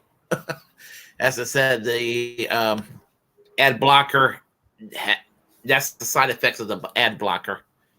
And I'm waiting for my bonus check to get a new computer too, so that should help. That's right. All right. It buffers for a few seconds, and right there. Let's just remind ourselves, in light of what Bernie Sanders is now, in light of what AOC is doing, in light of the entire unified Democratic Party, and how they all march in lockstep behind Joe Biden and the Democratic establishment, this Bernie Sanders movement was supposed to be, in 2016, the way in which he described it. Here is a video from the 2016 debate between Bernie Sanders and Hillary Clinton. And just listen to a little bit of what Bernie said about the kind of movement that he was leading and what its objectives were. Well, I'll let you. Yeah. I am very glad, Anderson, that Secretary Clinton has discovered religion on this issue. But it's a little bit too late. Secretary Clinton supported virtually every one of these disastrous trade agreements written by corporate America. I voted to save the auto industry. He voted against the money that ended saving the auto industry. I got to just watch that again because remember, Hillary Clinton was one of the most unpopular political figures in decades. And if you want to remember why, let's just listen to that again. I voted to auto industry. He voted against the money that ended up saving the auto industry. I mean, who wouldn't want to hear that for 4 years straight? How is it possible that she lost not just the general election, but also Donald Trump, but also the presidential primary that she only ended up because the DNC cheated? That is a pretty big difference. Well, if you are talking about the Wall Street bailout, where some of your friends destroyed this economy, you know. Excuse me, I'm talking. Let him spawn. That's the Bernie I miss. I miss that Bernie so goddamn much. You tell yours. I will. Your story is for voting for every disastrous trade agreement and voting for corporate America. Did I vote against bailout? When billionaires on Wall Street destroyed this economy, they went to Congress. They said, oh, please, good boys, bail us out. You know what I said? I said, let the billionaires themselves bail out Wall Street. Shouldn't be the middle class of this. Okay. Wait a minute. Wait, can I finish? You'll have you. Why should the people believe that you aren't just using this crisis to score political points? I worked throughout my time as a young lawyer, as a person, an activist, certainly in Arkansas, then in the White House, to try to fix problems wherever I saw them. And this problem is one that is particularly outrageous and painful at the same time. So when I heard about it, I immediately sent people here to find out what was going on. It was almost unbelievable. We have this problem in other places. We don't say that it was actually caused by decisions made by public officials in positions of authority as was. What is absolutely incredible to me is that water rates have soared in Flint. You are paying 3 times more for poison water than I'm paying in Burlington, Vermont for clean water. First thing is you say people are not paying a water bill for poisoned water. I mean, that was the campaign. The campaign was, we don't have minor policy difference of the Democratic Party. What we have is a Democratic Party establishment that is fundamentally and radically corrupted, that cheats, that subverts a fair vote, that serves their large donor class, the same donor class that funds the Republican Party, and that is willing to destroy the middle class and vacuum out in order to keep doing trade deals that deindustrialize the United States and which destroy the middle class. That was Bernie Sanders' peak. The whole point was to dismantle the Democratic establishment because it was rotted at its core.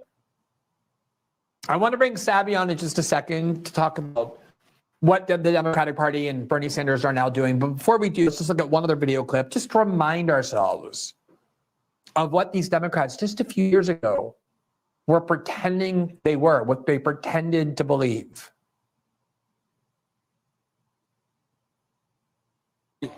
But the point about foreign policy is not just to know that you can overthrow a terrible dictator. It's to understand what happens the day after.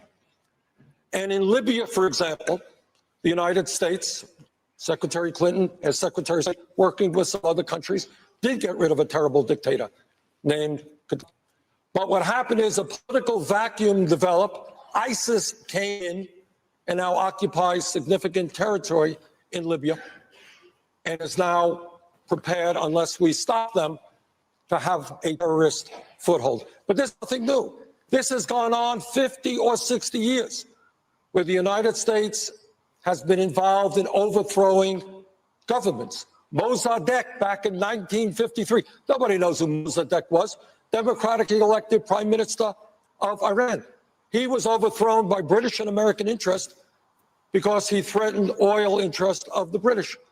And as a result of that, the Shah of Iran came in, terrible dictator. As a result of that, you had the Iranian Revolution in, and that's where we are today. Unintended consequences.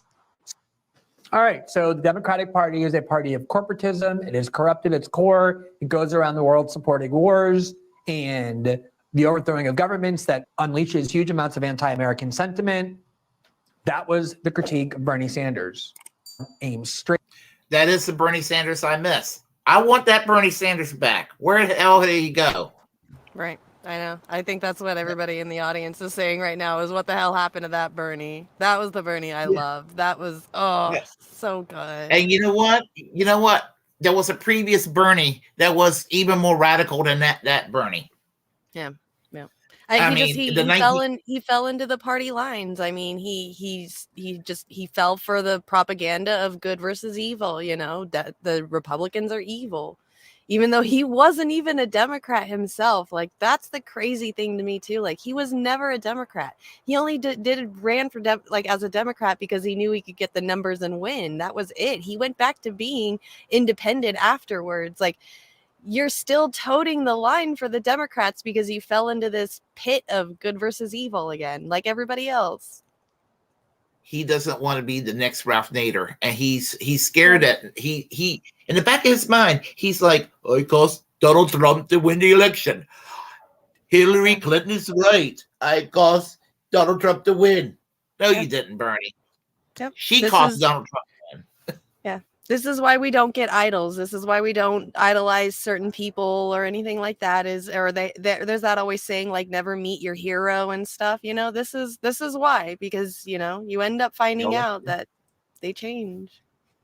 They'll let you down every time. Yep. Every time. Yep. Yep. So what did he say about Cornell? The Democratic Party establishment. Now,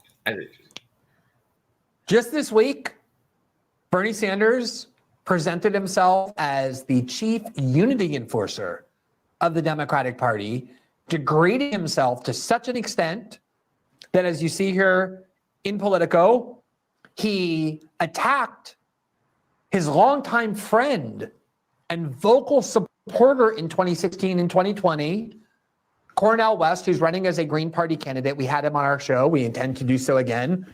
You heard from him directly because Cornel West crime is doing what Bernie Sanders claimed he wanted to do, which was to radically subvert the power of the Democratic Party establishment. And yet, instead of joining that cause, Bernie is now the chief defender of the Democratic Party, along with Alexandria Ocasio-Cortez. In many ways, they have become the most valuable instruments of the Democratic Party establishment. They once pretended to keep themselves to subverting and undermining because they lend what is left of their credibility as party dissidents to persuade others who followed them that somehow the way they can continue to serve what they perceive as this radical anti-establishment agenda is by remaining in servitude until the end of time to that very same Democratic Party establishment now represented by Joe Biden. So to talk about what it means, and there's several other interesting components to this that I want to cover, we are delighted to have on our show. We've been trying to get her on our show for some time. She's a very busy woman, and it's difficult to do so. We're thrilled we were able to make it work. She's Sabrina Salvati, who's the host of the Savvy Sav podcast. She's also the co-host of the Revolutionary Blackout Network, which is familiar to our audience. We've had other hosts, including Nick Cruz, on our show many times. I believe Savvy was on our show in kind of the prelude rehearsal version of our show, but never actually on the show itself. So Savvy, we're so excited that we were able to make this work. Good evening to you, and thanks for joining us. Hi, Glenn. Thanks so much for having me on. Absolutely. So I am very excited to talk to you about this new role that Bernie Sanders has. Or you know what, maybe it's not a new role. I don't actually think it's a new role. I just think it's a clearer role, which is as the attack dog for the very Democratic Party establishment. Actually, that he long claimed to be devoted to subverting and undermining. And the way in which he did that this week was... I'm sorry. There's no Bernie part except for the attacks that Bernie Sanders had been doing against Cornel West is basically what it's about. To attack Cornel West, who's actually supported Bernie Sanders in 2016 and in 2020, and been a long time supporter for many years. He's just been a supporter for Bernie Sanders for I mean, they go back a long ways, and I mean, it's kind of hurts me to see him kind of do this to Cornel West, because it's kind of like, well, Cornel West, he didn't really have to say anything. I expect him to support Joe Biden. Joe Biden might be his good friend. He's not my good friend. Joe Biden, I would never vote for Joe Biden. Right. I did see Cornel West said something about like that Brother Bernie can we'll have to disagree on that, but he's allowed to say that. But he also, I think he admitted to Bernie sheep herding people into the Democratic Party as well. So I think Cornel understands what Bernie is doing, but he's just not mad at him like we are. I think we're all more just disappointed more in Bernie. I mean, that hammer and the nail, like that hammer just keeps pounding down on that nail of like disappointments in Bernie, just adding more and more and more bangs to it. So it sucks. Yeah, and here's the thing that about it. Like Glenn Greenwald said, that Bernie Sanders and AOC is a tool by the Democratic Party. That same Democratic Party still resents Bernie Sanders. They kind of still resents AOC, who turned out to even in some ways probably in some ways she's even more worthless in her performance as a member of Congress. She's turned into way more of a corporate Democrat than he has. I mean, he's still pretty good on the rhetoric and policies. I mean, she actually votes for horrible, but she'll make a speech about how terrible a bill is and then turn around and vote for the bill anyway. It's really frustrating. And then puts us a little show. Like, for example, when she did that speech about what they did to her and Ilhan Omar, taking their committee's assignments away from them and all of that, and she did her little speech where she's jumping up and down and talking about, referring to Marjorie Taylor Greene regarding Jewish space lasers, all of that. And then takes her little notepad and smack it on the podium. I'm like, great actress. She is quite a performer. She is quite a performer. Getting arrested at the pro-choice rally, and she wasn't even handcuffed. Right. God bless her. I mean, God bless her little heart. Yeah. I know. It's all theater. Yeah, Lloyd. It's all theater. Yes. Are you Green? Are you Green Party? What party are you in? He says, I'm joining the Green Party. What are you, Willie? Oh, I'm a registered Green. I'm a registered Green right now. Right now, I am, and the only other party I belong to, other than being a Democrat previously, I was a member of the Socialist Party USA, and of course there was some faction fights, and I left years and years ago. And I've been a DSA member for many years. I am not going to go back to joining DSA at this point. Just what involved into good people. There's a lot of good people in DSA. I'm tell people don't hate membership. Just look what happened to it's the leadership. They need new leadership. And but the rank and file, the members are still good people for the most part. Yeah. But I don't know what I am. I think I might still be Democrat just because I want to infiltrate one day. And to be able to infiltrate, you have to have like years in being a Democrat. So I think I haven't switched yet. But I don't know. I don't know what I am anymore. I remember when I was in the College Democrats, when I was at ECU, and I remember how unwelcome my suggestions and ideas come and everything. They were, and I remember one person telling me, we're new Democrats. We're not the Democratic Party of Franklin Roosevelt anymore. We are the Democratic Party of Bill Clinton. You need to get used to it. And I'm like, well, I don't want to get used to that. And that was back in the 1990s. I walked out of the meeting. So I never came back. Yeah. Back in 2020, I tried to I went to conventions and I was trying to be a super delegate for Bernie to get him to win for California. And I did all like the classes and I went to the meetings to become a delegate and all that stuff. And then I got asked the question of how long I was a Democrat. And I was like, well, I exited in 2016 and I just started becoming a Democrat again like 2 months ago. And they're like, oh, you have to have 2 years to be as a Democrat to be even just a delegate. So I was like, all right, well then I guess if I, want the change that I want again and I have to infiltrate, at least I'll have the years behind to where I can get involved in that and infiltrate in my own way. So. Well, I'll tell you a funny little story. It's Bernie related about being a Democrat. I was a Green Party member to the year 2020, registered Green. And I was like, okay, I want to vote for Bernie. And what I'm going to do is I'm going to register as a Democrat, not unaffiliated, even though unaffiliated can vote in primaries. I'm going to go and make myself feel dirty. I'm going to register as a Democrat so I can go and vote for Bernie in the primary. So I did. I waited. It was like March 3rd, I believe was the primary day, 2 days before my birthday. I went in there and I went and voted for Bernie. As soon as I voted for Bernie, as soon as I left the voting booth, I drove to the Johnson County Board of Elections and I went there. I filled out the paper and I re-registered back to Green. I just did not want to be a Democrat any longer than I had to be. Yeah, so, I know. It sucks. Yeah.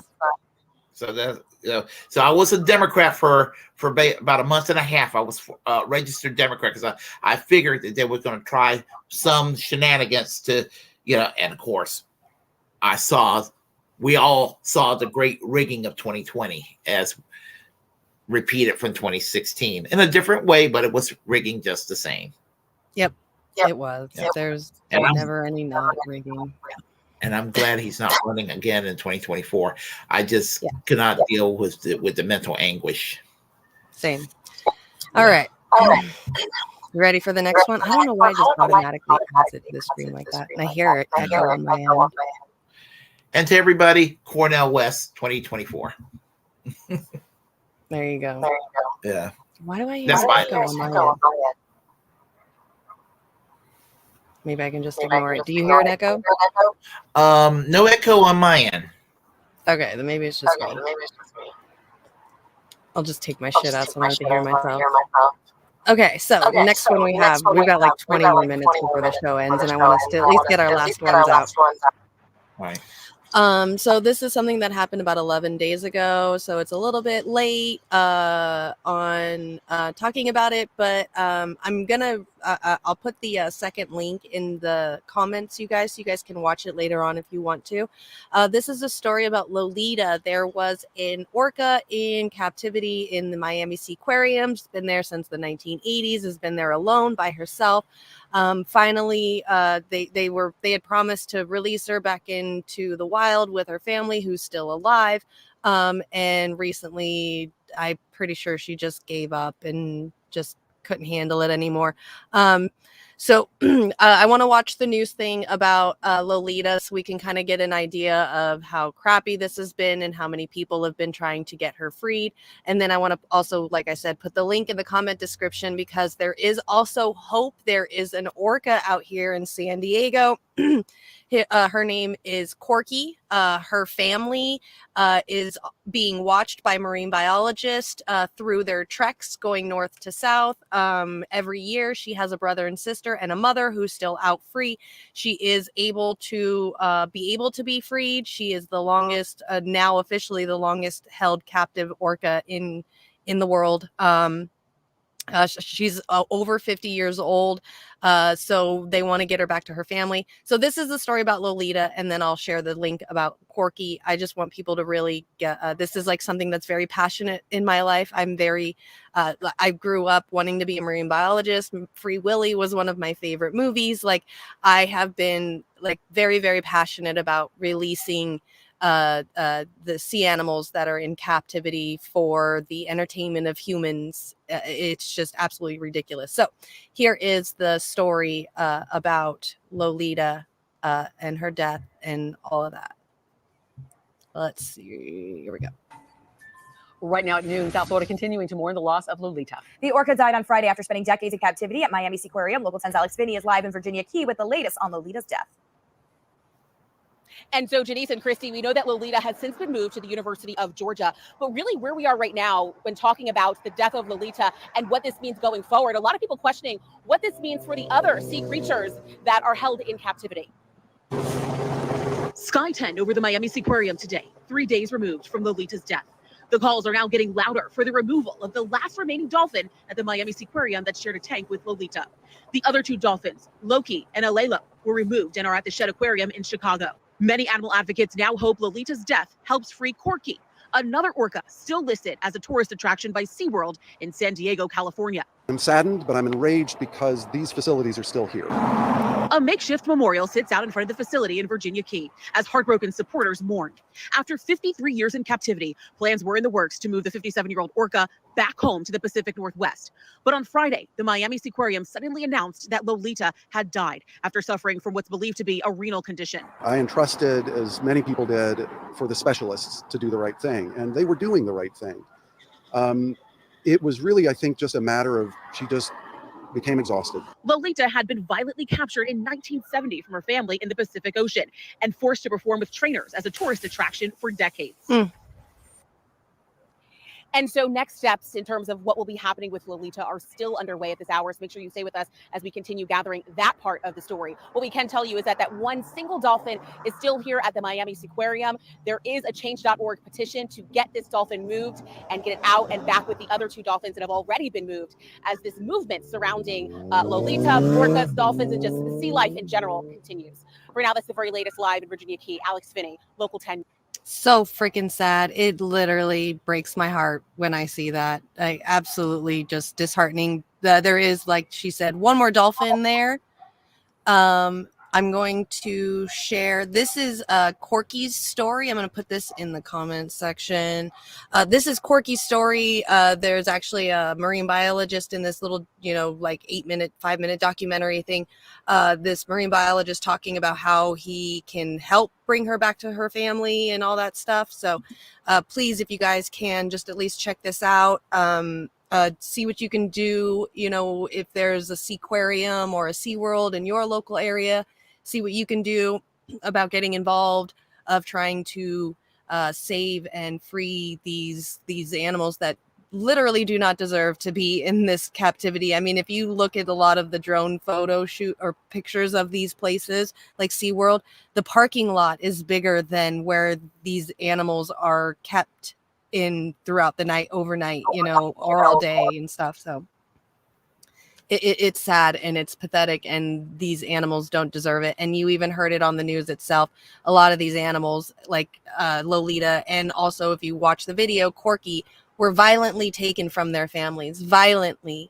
It's not like they were taken very kindly and nicely and gently.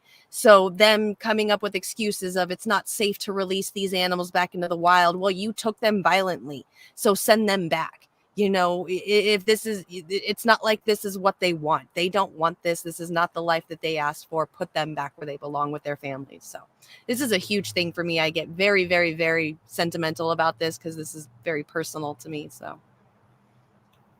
I just kind of sad seeing that it was all these years in kind of captivity. I mean, I'm sure.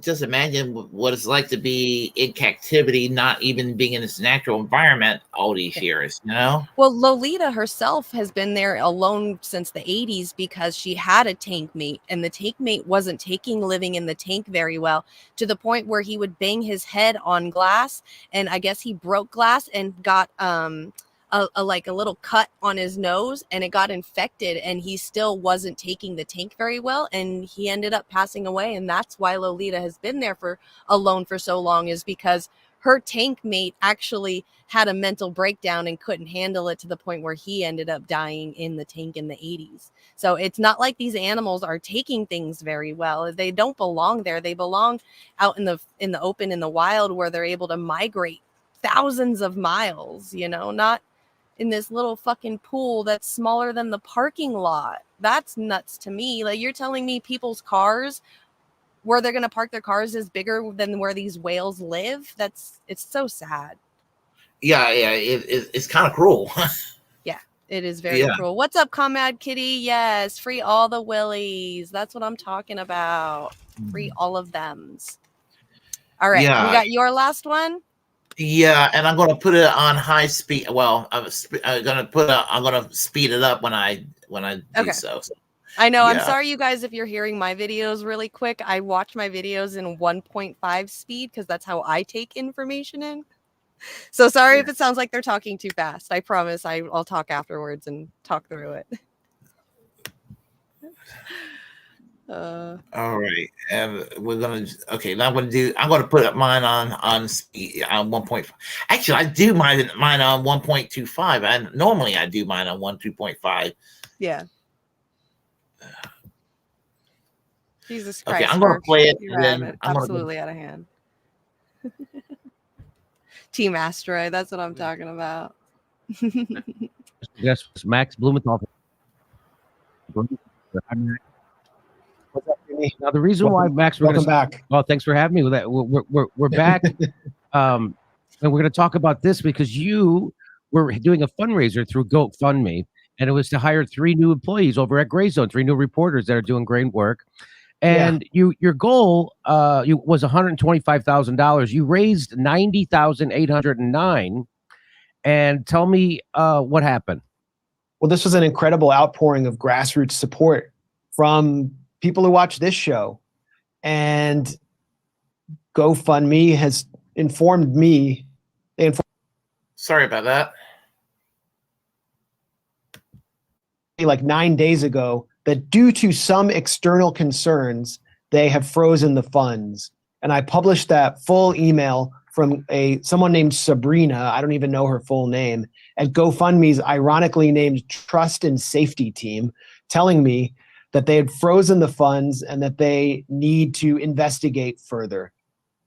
And I haven't heard anything since. I had several requests for, due process, or more information, or to justly release the funds, and I haven't heard anything back. So today we've decided we have to pull the plug on this GoFundMe fundraiser that was so important to building the future of our independent outlet, and which was obviously important to so many other people. I mean, the encouraging, effusively supportive messages we've been getting just keep rolling in. And GoFundMe has proven to be exactly what people said it was, which is a tool of I mean, the encouraging, effusively supportive messages we've been getting just keep rolling in. And GoFundMe has proven to be exactly what people said it was, which is a tool of Western intelligence agencies and the censorship industrial complex that has been censoring social media. They have put financial sanctions on us because we have disrupted the official narrative around the Ukraine war and so many other of the Right. I don't know what's going on here. Come on. Sorry about that.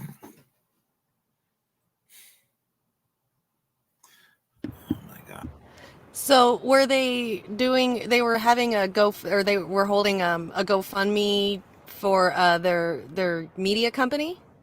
Yeah. For some of the people that work for them in the media company, they were, and what GoFundMe did was cut them off, basically. Now, were they using any other platforms like Patreon or any of the other ones? Yeah, you know what? Heard this a few days ago, and I thought this would be great for the story. National security state site. No, hold on.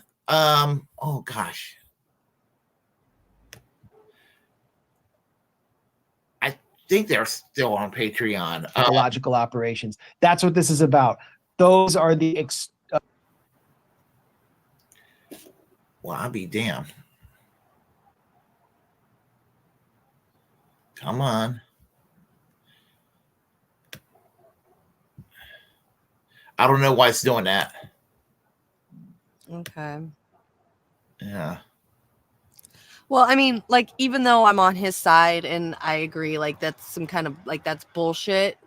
A lot of us lefties also have to remember, because when we pick on the right about this as well, is these are private companies. They're allowed to make their own rules. If just like banks refuse to have bank accounts with porn stars, a lot of people that work in the adult entertainment industry have to come up with LLC names that's how they get paid through, so that way they can have a banking system that doesn't know what they get their money from. There's a lot of they have run put around financial sanctions on us because we have disrupted the official narrative around the Ukraine war and so many other of the national security state's psychological operations. That's what this is about. Those are the okay, my button's not working that well for some reason. I'm sorry. What were you saying? No, that's okay. That's okay. Like, I'm like that, like I was saying, banking systems and stuff like that. Like, there's a lot of, the problem is okay. Yes.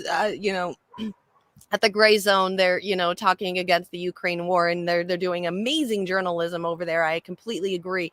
But that's also, they need to remember, with them doing that, is they're trying to make money through a private company like GoFundMe or Patreon and stuff like that, which those companies are privatized. We as lefties have to figure out ways to be able to get funding mechanisms that isn't going to take away from what we're all talking about. It's literally in every department that you can think of. Like I just said, in the porn industry, they can't even get bank accounts until they get fake LLCs, with a completely different name, so that way the banking system will never know. Like, that's because banking systems are privatized and they have their own rules, and they don't want to have to deal with that kind of stuff. So like it's either we figure out a way to change it and do it a way that benefits us, or we just have to deal with what we have to deal with. Because when the Republicans go around and say, well, they took away, they canceled my GoFundMe because, I'm raising money, for, I don't know, for the Trump stuff or whatever it is that they're doing. Like, well, we're like, well, it's a private company. You got to learn not to, that's your fault. It's a private company. We do that to Republicans. Like, why aren't we doing the same thing to like everybody else, even people on our own side? Like, that's a private company. They're going to make their own rules. We have, we have to find some other way. Like, instead of sitting there, oh, GoFundMe did this. Okay, yes, GoFundMe did that. Now, how are we going to fix it to where this doesn't happen and we can actually succeed? That's what I want to know. I think that there needs to be some kind of legislation that protects people, regardless of the ideological take. That here, like a banking institution, deals with everybody. So there's, to be no discrimination, or even with social media, regulate every, I advocate regulating everything as a public utility, because, so basically what I'm saying is that everybody ought to have their rights to freedom of speech protected at the end of the day. And that's and I would include those in the adult entertainment industry too, and all of that. I mean, I just think that, because it all falls under the banner of free speech, and there's anything that's going to curtail the freedom of speech of somebody, then that's censorship right there. Obviously you can't fire in a theater, but that's Right. yeah.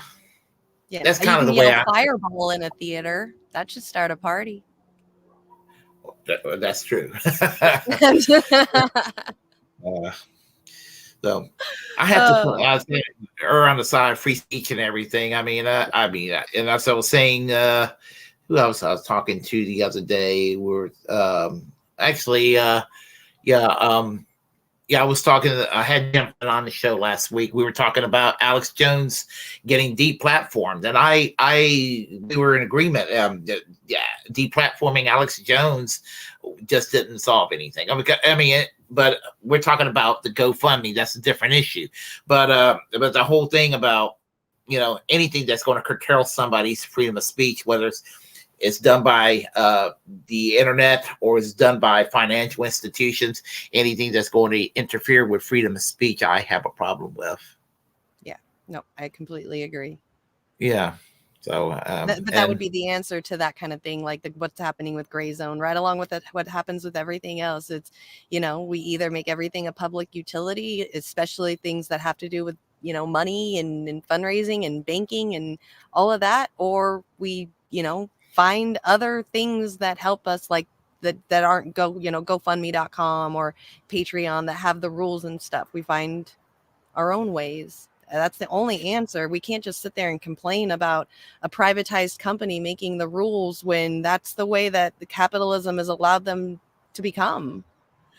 Like on our program right now, Bragglands, we're on YouTube, we're on Twitch, and we're on Rumble, and we have to be because 10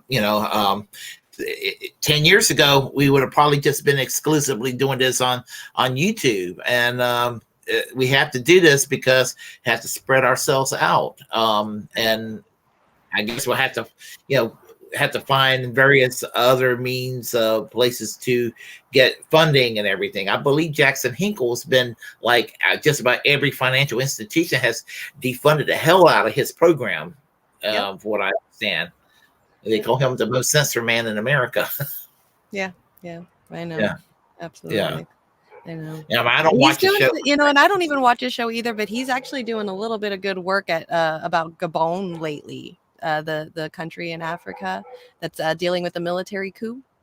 One of them. Yeah. His overall program's okay. I just when he gets into the socially conservative mindset, which I kind of think is a grift, I don't that part. I that's why I stopped watching it.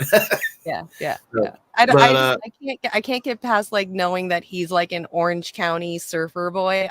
I'm Southern California, so I hear Orange County boy, and I'm just like, oh God, it's one of those. They're like that atypical douchebaggy, I don't know if you ever watched the early 2000s, there was MTV had those reality TV teenager shows like Laguna Beach and stuff. That's I remember that. Yeah, that's Orange County. That's Jackson Hinkle to a T. That's exactly what he is. So yeah, I hate those kind of guys. So that's why I'm just like, oh God. What's up, gamer? Good to see you. Yes, you missed the show. I'm sorry. Hi, D. Yeah, hey D, how are you? I used to watch the show regularly. It's just that when he got on the socially conservative grift, I'm like, but he's been correct on a lot of things related to foreign policy, huh? Yeah, I was watching him until he started doing this whole MAGA communism thing. I was like, you lost me there, bro. Yeah, I understand what they're doing, what they're trying to achieve. I just kind of disagree if that's effective, but it's not my thing, No. Yeah. All right, but we are 2 minutes past time, so you want to do the outro? You want to say goodbye? Oh well, I think it's our show, so I think we should both kind of tell everybody au revoir in our own way. Okay. Well, thank you all for coming. I was stoked. I had a lot of fun today, and this was really cool. I loved the hard-hitting topics, and then a little bit of the breaks with a couple of mine. I think this was really cool, and I hope everybody in the audience really enjoyed it. We had a great audience today. I love all of you guys that are here. It's so cool. Yeah, and everyone, I'm sorry for the tech glitch on my side. I got a ad blocker, and my computer's a little older, so I'm getting a new computer fairly soon. So there is that. So and I hope each and every one of you will come on back here each week, and we're on. We got the Braggland channel here set up, but we're also on Twitch, and we're also on our own platforms that we've been on already. So you have options. You have many options to watch us on, and we have a Braggland Twitter channel. So just look us up on at Braggland TV on Twitter. So I hope to see y'all again next week, and we will just I guess any words, Jimmy? No, stay high, everybody. It's the only thing that keeps us sane. I'm all for that. It's Nikki. He's here. She says, "Sorry, I missed it. I love you guys. Sorry, I was busy today." Nikki, are you still? Are you back in? Are you still here? All right, still here, because she came back here. Wait, Nikki's back in America? She for a moment, yes. Okay, I gotta go watch Nikki again. I miss you, girl. I love you. She's in the USA. Oh, hey, Nikki, what's up? Yeah, she's in the USA. She's here. Yes, but was in DC. Yeah. Oh, she's on the East Coast. Fucking traitor. Yeah. Come back to the West Coast, baby. We want you. There you go. And I guess an announcement tomorrow night, of course. Don't miss the secret show with Warren and Jimmy. Thank you. I never miss the show. Yep, I never miss it. So I'm always there, and I hope y'all will be there for. Yeah, you know what? I need to add that to the in the description box each week to again add the secret show. So I'm going to start doing that from now on. Okay, cool. Thank you.